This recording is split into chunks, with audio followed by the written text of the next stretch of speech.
Tonight, fury inside the Labour Party as Keir Starmer says women hit by changes to the state pension age won't get compensation.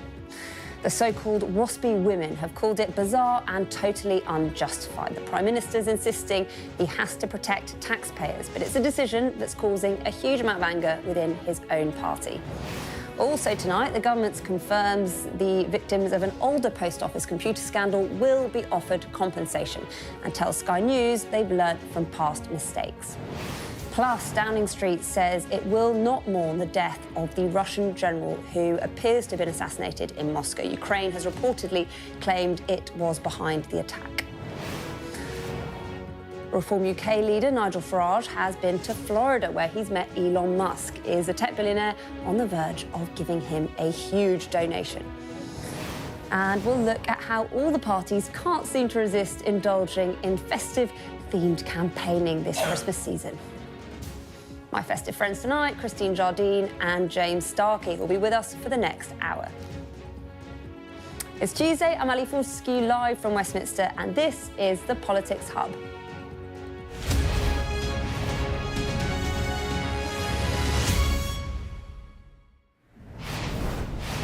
Good evening. Welcome to the Politics Hub. Now, in the last few years, I'm sure you've heard a lot about, and you might even be tired of hearing about institutional failings, public inquiries, scandals that cannot be dismissed as one-offs. The bill for the contaminated blood scandal is expected to be more than £10 billion.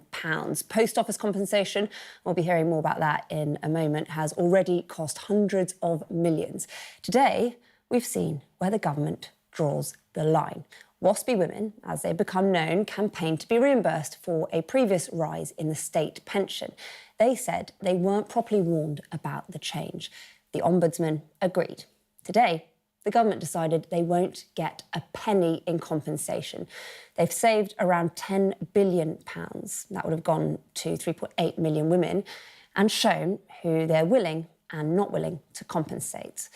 There is also the question of Labour's shifting position on this, what some are calling a betrayal.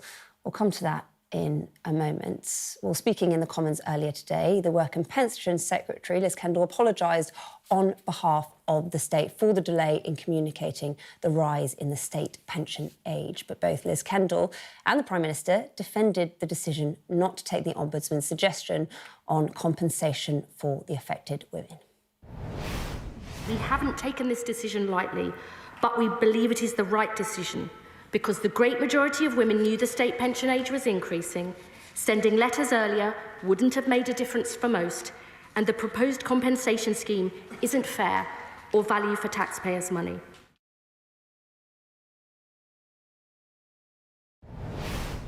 Well, I do understand their concerns. The Ombudsman's findings were clear in relation to the maladministration, but also clear about the lack of direct financial injustice as the Ombudsman saw it, and that's why we've taken the decision that we've taken. But I do understand, of course, the concern of the Waspi women, but also, of course, I have to take into account whether it's right at the moment to impose further burden on the taxpayer, which is what it would be. So there you go, they say it's a difficult decision, but here is the problem for the government. Liz Kendall, who you heard from just there, met with Waspi women, signed their pledge and supported their campaign whilst in opposition. 5 years ago, she wrote, "This injustice can't go on." The Chancellor, Rachel Reeves, was pictured in 2020 alongside Waspi campaigners with a poster promising to work with them for a fair solution for all women affected. And speaking to BBC Radio in July in 2022, here's what Sir Keir Starmer said as leader of the opposition. "It's a real injustice. We need to do something about it. That wasn't the basis on which you were paid or the basis on which you were working. We have a government that puts its fingers in its ear." And take a listen to Labour's previous leader, Jeremy Corbyn, who had Waspi women on the campaign trail with him during the 2019 election campaign. We've got down here a group of women who've done a fantastic job, fantastic campaigning. They have brought home to everybody the truth, the reality of the way the Waspi women have been treated. absolutely outrageous. They were misled in 2011. They've lost large amounts of money as a result of that. And when we announced that we would bring justice to the Waspi women, what they're saying was, well, hang on a minute, some of those women don't deserve it. They're a bit better off than the others. What an outrage. Our whole society and system means you pay in with your tax, with your national insurance, and out of that you get the security of getting a pension when you get older. You don't get shortchanged by a shortchanging government of Tories and Lib Dems, which is exactly what happened in 2011. So I am determined our government will bring justice to the Waspi women. Well, Sam Coates, our Deputy Political Editor, is with me now. I mean, it's pretty extraordinary, isn't it, looking back at that, how much this party has changed, not just on Waspi women. I mean, I guess, yeah, from your perspective, what is the strength of feeling in this party beyond, I suppose, the usual suspects? I am quite struck, Ali, by actually Labour MPs, new Labour MPs, getting in touch out of the blue to say, frankly, that they think that the situation that the government has put itself in today is potentially unsustainable. Look, the commitment to compensate Waspi women was in Jeremy Corbyn's manifesto, but it wasn't in Keir Starmer's manifesto. And right back into the early days of Keir Starmer's government, there was an indication when the government basically delayed its decision on how it was going to respond to the Ombudsman report that maybe they weren't going to accept it in full. But nevertheless, today's decision feels like a shock for Labour MPs who had perhaps in many cases expected there to be some kind of compensation, maybe not the full 10 billion that was talked about, that the government talked about needing to find if they were going to do this, but some compensation. And I think some Labour MPs are left feeling bewildered. One of them said that they weren't given any heads up what was coming today when they went into the Commons, but instead they just found themselves kind of, obviously unhappy having to sit through bad news. Look at this quote.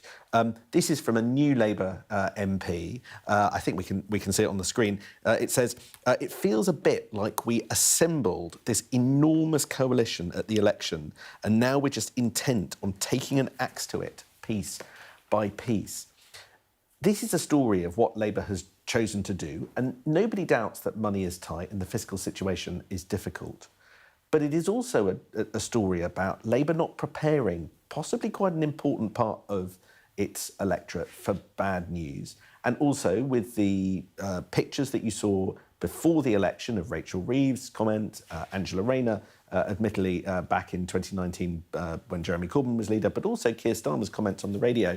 There is an element to this which is the party signalling one thing in opposition and doing something else in government. And that fits a bit of a bigger pattern that I think is quite dangerous for Labour at the moment. Thank you, Sam. Fascinating stuff. Well, I'm pleased to say joining me now is Frances Neal. You are one of the Waspi women. I am, yes. To start with, I'm so pleased that you've come on the show because Thank you. It's so important to hear what this is actually about and the people that were affected. So just tell us a bit about your story and your experience. Yes, I was expecting, like many of my peers, to retire at 60. Didn't have any idea that I wasn't going to. And then an employee of mine went to a local authority event about the upcoming budget, and came back and said, I have to speak to you about your own pension because you're going to have to deliver this news to your staff. That you won't be able to retire at 60, you'll be 62, 63. And I was very shocked. And she pointed out that this was a decision that had been made some time before and that I should make sure that the women on the staff knew and could prepare. I was 59, so I didn't have much time to prepare.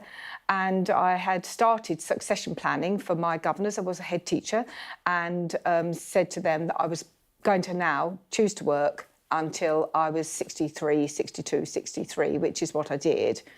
And was expecting to get my state pension then, retired, have my teacher's pension, so I'm very fortunate that I have a work pension that A, I could pay into, B, was going to be paid to me at that age, and that I retired. I stepped back from my working role. to find out from a local Waspi group that I wasn't getting my pension at 63 at all, or 64, but at 65, and hadn't been told that either. And in terms of the amount of money that you wanted to get in compensation, do you mind me asking, you know, how much was it? Well, the Ombudsman initially said level 6, which was around about 10,000 each. I think it was always in the back of some of us, our minds, that perhaps that was wishful thinking. However, that was the top amount that he was able to say, not to us, but that would have been a top amount that he could have given. But when this report came out, the compensation was ranging from about £1,000 to £3,000, depending on how long you'd had to wait, what notice you had, and when you were actually able to take your pension. A word that's been used a bit today is betrayal. I mean, do you feel that's fair? This wasn't in the government's manifesto, but, you know, as you saw there, previous Labour leaders, I think people like Keir Starmer have been pretty vocal on this. To say, I think that we're absolutely devastated, and the very frustrated. We've been campaigning for 8-9 years, and particularly in the group that I run with my colleague Deborah in Essex. Our members, we have about 100, and our members were, first of all, very upset, and now they're angry. Did it feel like it came out of the blue? Oh, yes. Or was it expected because it wasn't in the manifesto? No, well, as a coordinator, I hadn't been told to expect anything, and normally we are told, particularly if there's a very strong statement or the whisper of something. I know that we hadn't heard anything at all from the Waspi board. I don't think they were involved in this decision, and I don't think they had the heads up, although I'm not party to any discussions they have may have had. But it certainly is a very great shock that they admit maladministration, they admit a wrongdoing, but there's no reparation for it. I guess the government's argument, and it's important I get that across because we don't have them on the programme tonight. No, of course. They say that most of the women, 90% of women born in the 1950s, knew the state pension age was increasing and that those letters wouldn't have made a difference. No, they certainly wouldn't have made a difference to me because I didn't know, and I was caught twice. And I also, within that, was caught with the move from 30 years full pension for a full pension to 35. So within those 5 years, that rule changed as well. So I was hit by that too. And so many born in the years, 54, 55, 53, when there's a bulge year of births, would have been caught too. But I have been campaigning now for 8.5, 9 years, and I've met a handful of people who knew. Certainly none of my staff knew, and I had a staff of probably about 250 when I was working.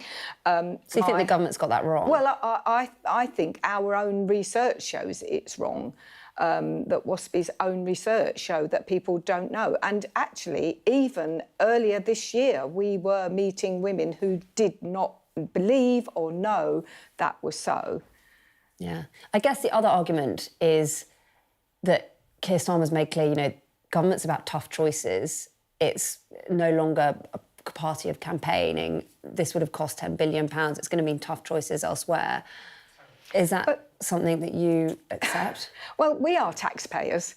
We Waspi women have paid all our lives. We've paid in, we've earned our NI, we've earned our pensions, we've built the country that you have. And for this government to say that they have an interest in supporting and are fighting the case for women and girls, they're obviously only fighting for those younger than us. They're not fighting for us now.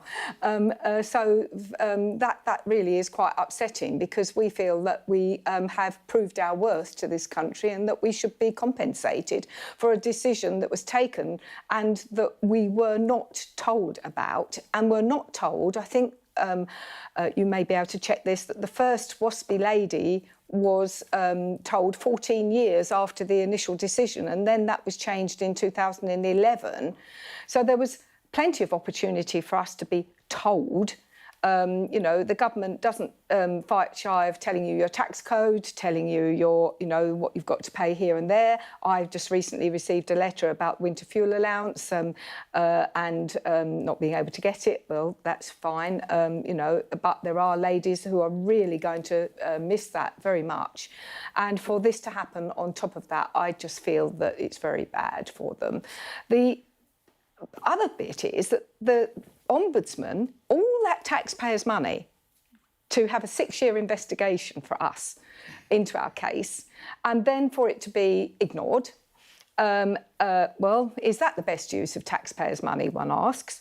But also, the Ombudsman very clearly laid this at the door of Parliament and MPs, and the government has made a decision, as they may.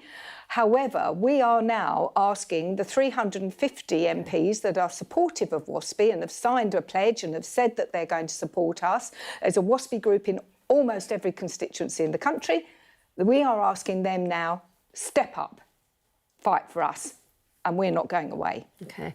Thank you so much, Frances Neal, for coming in and giving us your time. I'm sure we're going to be hearing more about this. Not least, the backlash to today's Waspi Women announcement is sure to feature in tomorrow's papers. We'll have our extended press preview from 10:30 this evening with tonight's news and tomorrow's headlines. Joining us will be Conservative Home's Deputy Editor Henry Hill and The Observer's Chief Leader Writer Sonia Schroeder. Well, I'm pleased to say that I'm joined now by the MP, Rebecca Long-Bailey, who was, of course, a leading member of Jeremy Corbyn's shadow cabinet. Thank you so much for coming in. I mean, it's been really interesting looking back at what Jeremy Corbyn, but others, including current cabinet ministers, have said about Waspi Women. What was your reaction to today's news? I think shock was the best way I can describe it. I co-chair an all-party parliamentary group on state pension inequality for women. It's a cross-party group of MPs, and we've done extensive research into this matter for a number of years. We had testimony from so many 1950s women who'd faced terrible injustice. Some had lost their homes, lost their jobs, lost their dignity. And when we received the Ombudsman's report after that 6-year investigation, of course, it wasn't what many had hoped for in terms of the redress proposals that were put within there. But we expected the government to act on the recommendations, because that's the usual course of action. When the Ombudsman produces a report for government, the government responds and usually acts on the recommendations. And for that not to happen today was very, very worrying. The word betrayal's been used. Would you use that word? I think the 1950s women would feel betrayed because they'd hoped to see something today from government. And I hope that the government revisits this, because it's a question not just about the injustice itself and what these women have faced, but it's also about making sure that we have a system where an ombudsman can produce a report for government and hold government to an account. Because remember, if this was a company that had done this to 1950s women and had been very clearly found guilty of maladministration, we'd expect that government to pay compensation. So why would the government treat injustice any differently? I guess the thing that Keir Starmer would say is that, I mean, in many ways, this is a very different party. We've seen the extent of that. I mean, even people like you being taken out of the party to an extent. Do you think that he would say this is no longer a party of campaign, this is a party that has to make tough choices, that has to govern? Has he not got a point there? This isn't about campaigning, it's about injustice. These women were wronged in the same way that the postmasters were wronged in the Horizon scandal, and you expect governments to accept wrongdoing, apologise and provide compensation and redress where that's appropriate. And that's what the Ombudsman recommended. The Ombudsman wasn't a campaigner. They looked into detailed investigations to assess whether the government was guilty of maladministration, found that that was the case, found that the women had suffered injustice and recommended that the government compensate them. It's as simple as that, and that's what we hope the government would do. And I hope they do revisit this and look at it again. It costs money. £10 billion. I mean, where would you get that money? That's going to mean strain elsewhere, schools, prisons. That's right. It was estimated between 3.5 and 10 billion, and it would depend on the kind of scheme that the government rolled out. So, for example, they could look at the amount of years lost from a lady's pension when they were notified and taper it accordingly, because some women would have faced far worse circumstances than others who had received far more notice. But that's up to the government to place such a scheme before Parliament and to find the means to be able to do that, because it's not about pitting one injustice against another. You can't decide that one group of wrong people deserve compensation but the others don't. But I guess there are differences money. Between the postmaster's case and the Waspi women's case. It's still an injustice. It's still an injustice. And what are we going to say? So the government should pay for all injustices. What message would that send to the 1950s women? Well, that injustice is far more important than you. And what does it say about future injustices? When there is wrongdoing and it's been clearly recommended by an independent ombudsman that the government should look at a scheme of redress, the government should strain every sinew to be able to do that. I mean, I guess, should the government be... I'm making these points because the government aren't in today, so I think it's important that we get these points across. But, should they be responsible for making sure that everyone knows about every single law change? Like, if the drinking age was raised, should everyone... How does the government make sure that everyone knows these things? I think this is a very specific case, and it would have been far more prudent for the government to inform women directly. They could have done it in a number of ways that it was recommended in the early stages of this change occurring. They could have sent through direct mails. They didn't do such an operation effectively. When you look at what actually happened, it was very chaotic. A little bit of a direct mail was carried out, then it was paused. There were government adverts put in newspapers, but only certain newspapers that didn't reach all of the women that were affected. But they could have also done something as simple as putting a statement on a P60 that every single woman would have got at the end of every tax year, notifying them that their pension age was changing. It was a simple change to make, and the government should have acted upon it sooner when they realised between 2013 and 2016 that women were reporting that they didn't know about the change. What do you think happens next? I mean, is this the end of it? I don't think it's going to be the end of it. I think these ladies are a formidable force, and they're certainly going to continue the campaign, and they'll have the support of a number of MPs across Parliament. This time we're going to regret this. I hope not, because I hope he revisits it and realises... We'd have to regret it to revisit it. Well, I hope that he realises the scale of injustice here and that he really does address the concerns that are being raised by these 1950s women. Were you surprised?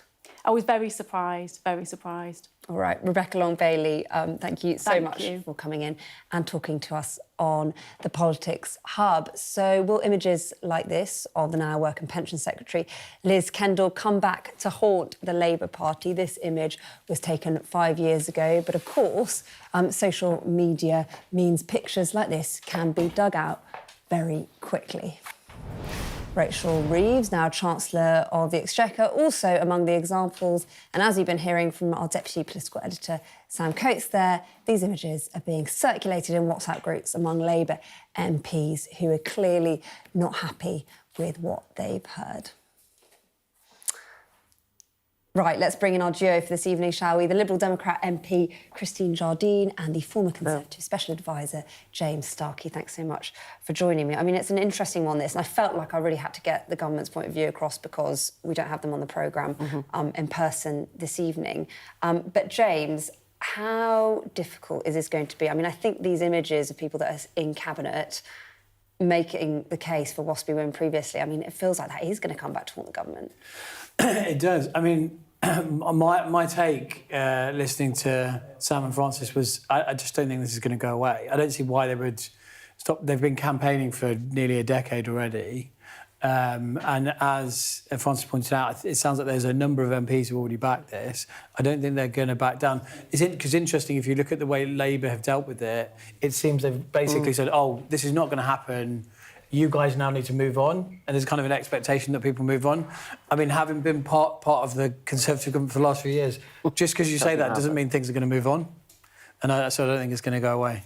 Christine, what do you think? I mean, as Sam was saying, I detect a degree of nervousness in Labour as well over this. Do you think it's a sustainable position? Oh, I think they should be nervous. I think they should be very worried. We were all shocked today. If you look back through my social media, you'll find pictures of me with Waspi women.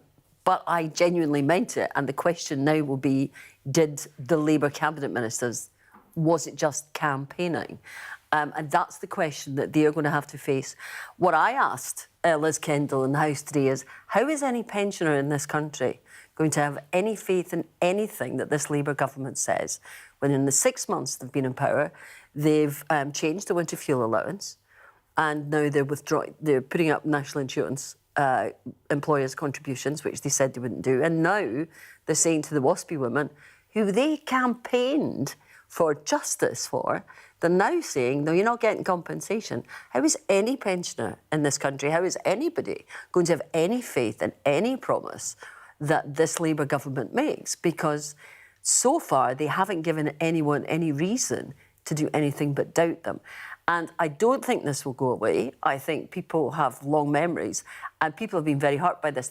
One of the very first people who came to me when I was elected in 2017, constituent, was a woman who had taken redundancy from her job because she thought she would be getting her pension in 2 years' time.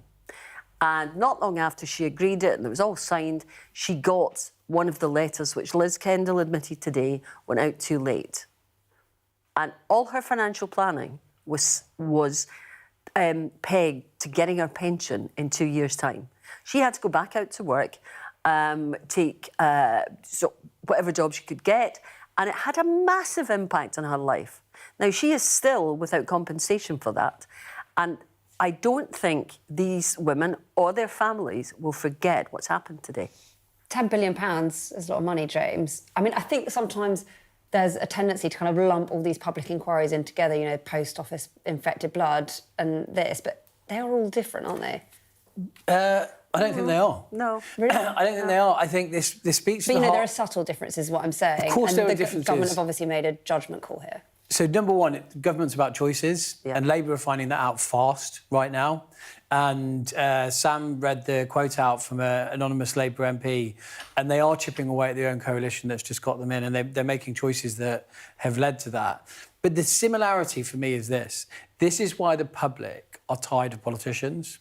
And we might talk about Nigel Farage later and why people turn to politicians like that. The public are tired because you've got pictures of not just any MP, you've got the picture of the current Chancellor of the Exchequer who decides where the money goes, saying, I'm going to do this, and then saying, oh, well, because of the nasty Tories, we can't really do this. And the public go, well, hang on a minute, a couple of years ago you didn't think that, and this kind of, what we'll see, I'm sure, is, we came in and we didn't know the inheritance we're going to have. The same lines about repeated things where they've seen to, and have, on this one, have gone directly against what they said in opposition. And it's a problem. And that's not to make it totally party political. We, the Conservative Party, hit the other side of making promises over the past 5 or 10 years and not delivering. And you can see what happened to us at the last election. And if it happens to us, it will happen to them. I guess what they'd say is it wasn't in their manifesto this time around. Well, yeah, the point James made about making choices is important, though. They have chosen not to do this. And there was an ombudsman who recommended compensation. Now, why do we bother having ombudsmen if we're not going to listen to them? What happens now? And people won't forget it. And I think also the public are becoming increasingly tired of hearing about this £22 billion black hole and then the Labour government announcing that they're going to do X project or Y project. But you know what? We're not going to compensate the pensioners, the Waspi women. But we're not going to give people the winter fuel allowance unless they're on pension credit. And they are making choices which people don't like. And if you're a politician, you have to listen to what people are telling you. And if people are telling you they don't like the choices you're making, then you're going to pay for it. OK, Christina James, we'll come back to you very soon. You're watching the Politics Hub coming up. A senior Russian general is assassinated in Moscow, but as the UK gives millions more to Kyiv, what does it mean for the war in Ukraine?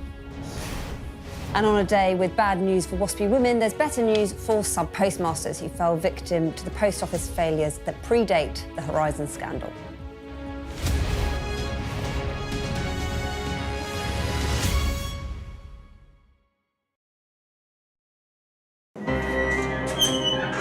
We've come to one of Moscow's Cold War bunkers. It was built as a top-secret command centre. Being here really feels like you're stepping back in time. I'm Ivor Bennett, Sky's Moscow correspondent. A show of military might and menace. Courage, bravery and sacrifice will win the day. It's a new subject. They'll learn about combat drones and some how to handle a Kalashnikov. the Kremlin continues to put forward its own version of events, both present and past. There's no mention of the fact that Russia invaded its neighbour. That's rewriting history, isn't it? Now we have to read it carefully. Vladimir Putin put forward his plan for a ceasefire in Ukraine, telling Kiev, pull out of your eastern territories and the war will end. Why should the West trust you? Frankly, I don't care whether the West trusts us or not. Vladimir Putin is already the Kremlin's longest-serving leader since Stalin. The question is, what will a fifth Putin term mean for Russia and the world? Why do you support Vladimir Putin, Mr. Segal? I can't answer questions that stupid. I've watched Vladimir Putin attempt to create a new world order. The St. Petersburg Economic Forum was the backdrop to Vladimir Putin's latest verbal volley that Russia could send missiles to other nations to target the West. Ambassador, I wonder, shall we have a quick word for Sky News? Is the West right? Are you fueling Russia's war machine? Swedish media, oh my God, you're not afraid of being here. American journalist Evan Gershkovich is on trial here, but was first on display. Russia says Evan Gershkovich was caught red-handed, but has never produced any evidence to back that up. Sky News. Get the full story first.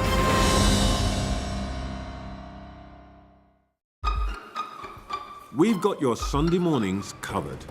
From the front page and the sounds of the streets to the voices of the people who make the major calls and big picture politics beyond Westminster. We'll put you at the heart of our story. A new start to Sunday. I'm ready. Are you? Join me, Trevor Phillips, Sunday mornings on Sky News. Hello, welcome back to the Politics Hub. Now, we've been talking a lot about compensation on the show so far, but today there was better news for the victims of a post office scandal that predates the Horizon IT failures that I'm sure you've heard a lot about. The government will offer a payout to those sub-postmasters prosecuted in cases involving the Capture software, that is a predecessor of Horizon. But it's refusing to rule out blanket exoneration for those convicted. Sky's Adele Robinson reports. My wife fought all her life until her death, until she died. This is about a scandal before the scandal. Capture victims among the oldest to suffer at the hands of the post office. Happy days.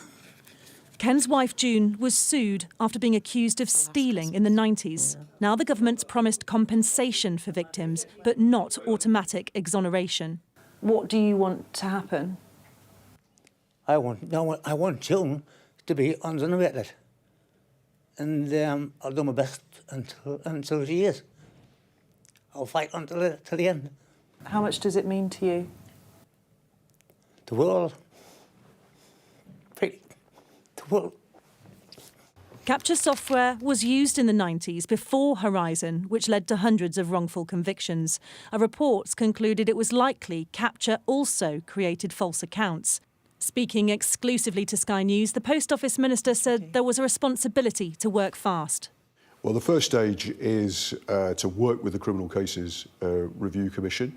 It's the reason why we've asked the Post Office to go through all its records to try and help us understand, firstly, how many people were affected in total by using Capture software, and also to try and understand how many people were then convicted. While the government's promised justice, those convicted aren't eligible for redress. And that's the challenge for the government, because the Capture victims have been waiting even longer than the Post Office Horizon ones. Earlier this year, legislation was introduced to automatically quash Horizon convictions, but that was supposed to be a one-off. Behind the scenes, it's likely the judiciary will be pushing back. Why does one group of people get legislative help to be exonerated and another doesn't, when it's the same problem? Chris, whose mum was jailed after using Capture, says it should be treated as an extension of the Post Office scandal. I'm now sort of fighting on beyond the life of my mum and my dad. It would have been so nice to be able to tell them both, you know, we fixed it. And, you know, we didn't get that chance. Those waiting now want an apology, but are also hoping history doesn't repeat itself for more victims of the Post Office. Adele Robinson, Sky News. Well, to Ukraine, and Vladimir Putin has suffered a significant blow after a senior Russian general was assassinated in Moscow. Igor Kirillov, who was in charge of Russia's chemical weapons, was killed this morning by an exploding scooter while leaving a building. A source from Ukraine's security services has told Reuters that one of their units was responsible for the attack. It comes on the same day that the UK government pledged an additional £35 million of emergency support for Kyiv. Speaking on a visit to Estonia, the Prime Minister said that the UK must stand with Ukraine in this critical period. Here's our Moscow correspondent, Ivor Bennett. It didn't look like there was any danger when Igor Kirillov and his assistant left his Moscow apartment block. But hidden behind a lamppost, circled in red, was a bomb. And within seconds of leaving, both men were dead. Shattered glass, all that was left of this car windscreen. The bomb was concealed in an electric scooter and was reportedly the work of Ukraine's security service. Kirillov was a top Russian general. His assassination here, not even 5 miles from the Kremlin, brings the war much closer to home for those living nearby. I thought this was it. War has started. Drones. The building was shaking and I live on the 23rd floor. I didn't even look out the window because it was so scary. Lieutenant General Kirillov was in charge of Russia's nuclear, chemical and biological protection forces, the ones deployed in conditions of contamination. Ukraine's accused him of using chemical weapons on the battlefield. Russia denies the allegation, but the UK believes it too and appeared to welcome his death. Make no mistake, this was a bad man, and he has a proven and admitted record of using chemical weapons against troops on the battlefield. And it was for that reason that as a government in October we sanctioned him and his unit, because they were breaking international law. There's been a string of similar attacks in Russia since the start of the war, which Moscow's blamed on Kyiv. Among them, the killing of Daria Dugina, the daughter of ultra-nationalist ideologue Alexander Dugin, in 2022. But Kirillov is the most high-profile of them all. The fact this has happened so far from the battlefield and so close to the centre of Moscow will be hugely embarrassing for Vladimir Putin, because it's another reminder that despite all his talk of Russia being in control of the war, things still aren't always going to plan. Russia's investigative committee has classified the attack as an act of terrorism, and the Kremlin will undoubtedly respond. Ivor Bennett, Sky News, Moscow. Coming up next on the Politics Hub. In the shadow of Trump, Nigel Farage meets Elon Musk in Florida as the Trump-Farage special relationship continues to blossom.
Hello, welcome back. Now, last week we brought you an interview with Nigel Farage and the new Reform UK Treasurer, billionaire Nick Candy. Candy had defected from the Conservatives, promising to donate a seven-figure sum to Reform and to deliver enough money for the party to win the next election. In that interview, Mr Candy revealed that he'd been messaging the ex-owner Elon Musk about his defection, revealing that Mr Musk was giving political but not yet financial support. Well, today, Nigel Farage posted images on social media of himself, Candy and Elon Musk meeting at Donald Trump's Mar-a-Lago resort yesterday. Well, our chief political correspondent, John Craig's been looking into this. Did they talk money, John? Very much so, yes. I mean, you wouldn't take your treasurer, would you, if you weren't going to talk about money? Let me bring you some breaking news, though. In the last few minutes, Nigel Farage has announced that he also met J.D. Vance at Mar-a-Lago as well. He said he's met J.D. Vance as well. I've known him since 2012. He didn't see Donald Trump, he said, as he was in wall-to-wall meetings. But there's the picture of the threesome. That's Mr Candy on the left there, the new Reform UK Treasurer, Elon Musk in the middle in what looks like a flying jacket, Mr Farage. And see the portrait of a youngish, I would say, Donald Trump in what I believe the Americans would call a tennis sweater. We mustn't say jumper because that's English, but it looks very sporting. He almost looks like a cricketer, doesn't he? But it's tennis, I'm told. Anyway, as for the money, what Mr Farage has said tonight is that, well, first of all, when he made that announcement, he said they had a great meeting. He said, we learned a great deal about the Trump ground game, and we will have ongoing discussions in other areas, on other areas. That's money.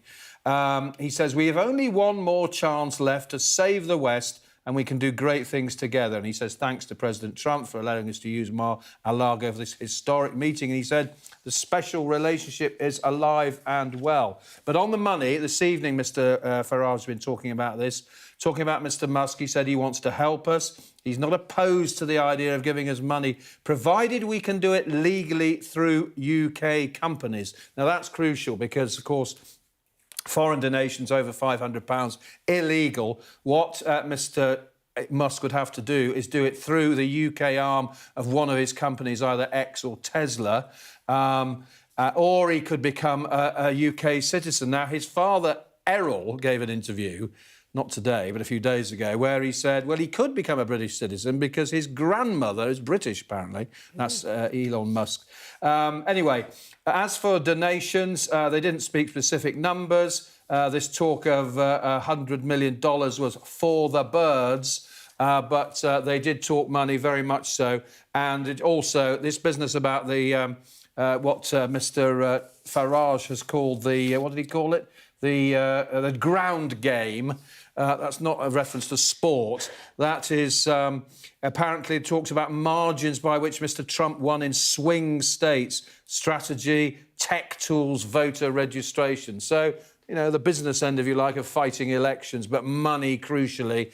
And obviously Mr Farage is hoping for a donation, and it sounds as though the talks went well. Really interesting. Thank you very much, John Craig. Well, Elon Musk, of course, is credited with having had a huge impact on Donald Trump's campaign for re-election. You can see here his now infamous appearance at a Trump rally in October, and his own account on X has over 2 million followers, which he's been using to wield political power.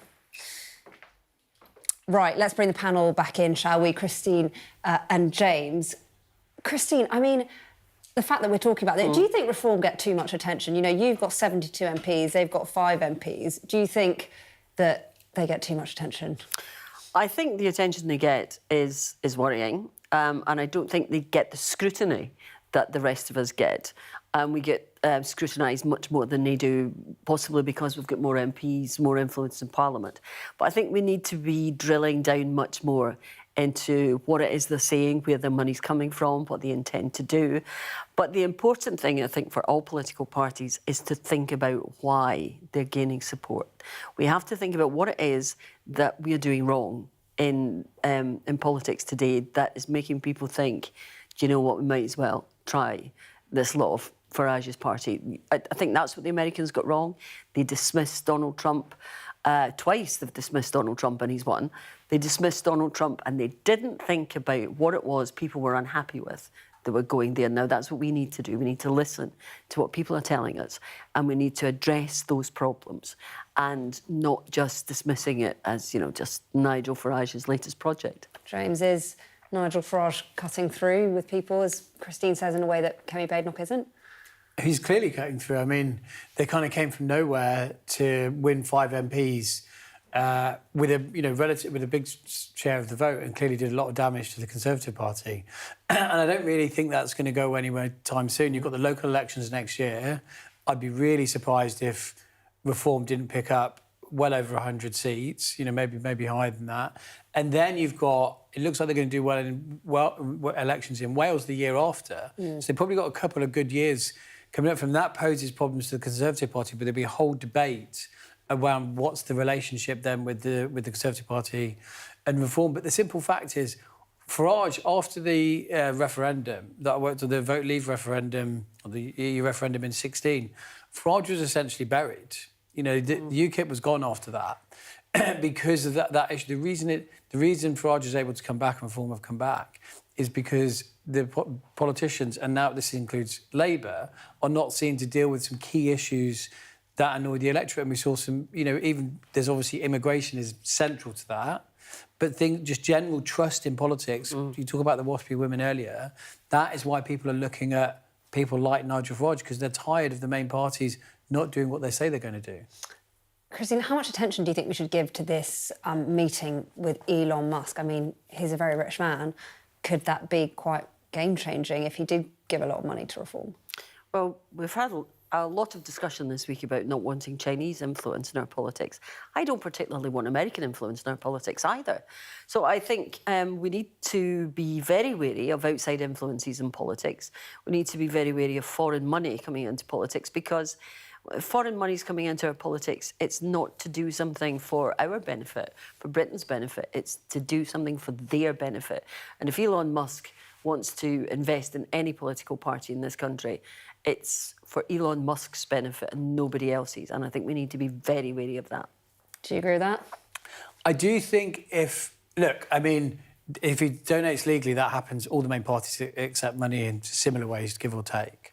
And there's probably some hypocrisy. You know, we heard a lot of excitement about the Labour Party and foreign interference in US elections, and now kind of people on the right saying this is OK. I do think Musk being so high profile, obviously giving money through a company, will probably kick off a debate around money in politics. Where that goes, I don't know. But I think it will kick up a debate about, you know, should that be allowed? Is that OK? But the truth is, all major parties have taken money in this way. On the local elections, look, you mentioned this. Oh, sorry, I'm not sure what that echo is.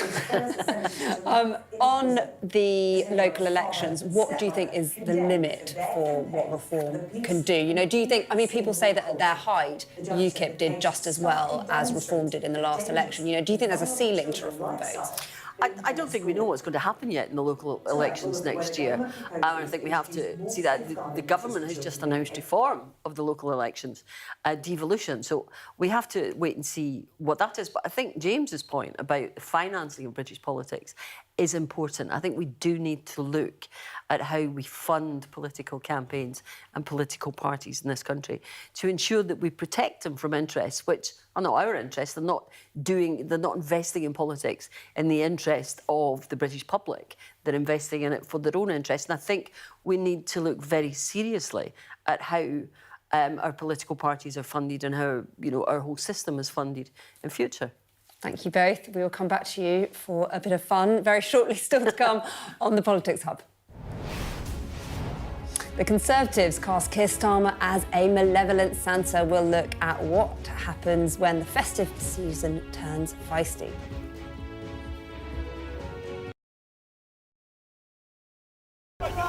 There are dozens of people desperately clambering to get onto that boat. It is a chaotic scene, but it's being watched by dozens of French police officers on the beach.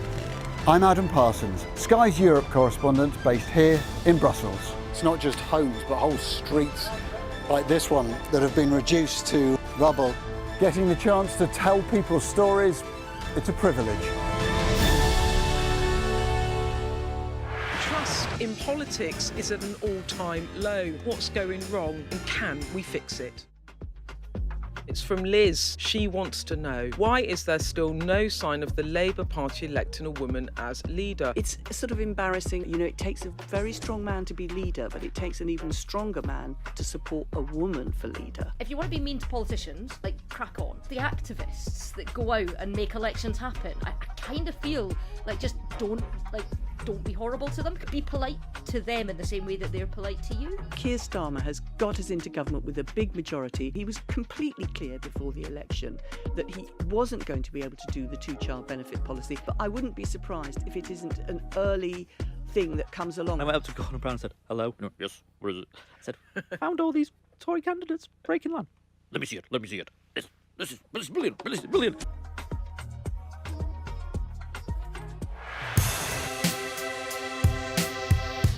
I'm Martin Brunt, and I'm Sky's crime correspondent. My most memorable story was, and still is, the disappearance of Madeleine McCann. Please, please do not hurt her. Please give our little girl back. We aim to be the best and most trusted place for news. For detectives, the first 48 hours after a murder are crucial in the search for clues. The public expects them to find Jill Dando's killer soon. I remember the grimmest case, the Soham murders of schoolgirls Holly and Jessica. I felt I can't undo what's happened, but I can help explain it. Ian Huntley was arrested and charged within a fortnight of the murders.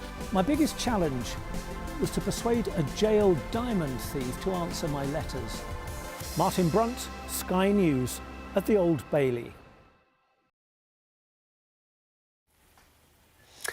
Hello, welcome back to the Politics Hub. Well, whoever said that Christmas is a season of goodwill to all men obviously did not work in Westminster, because it seems that this time of year is open season for political point scoring. Take this post from the Conservatives today showing Keir Starmer as Father Christmas, with their highly partisan take on who's on his naughty and nice list. There you go, Lord Ali on the nice list, struggling pensioners on the naughty list. And if you think that is Christmas cringe, well then take a look at some of the other times the parties went crackers, sorry for the pun, on social media.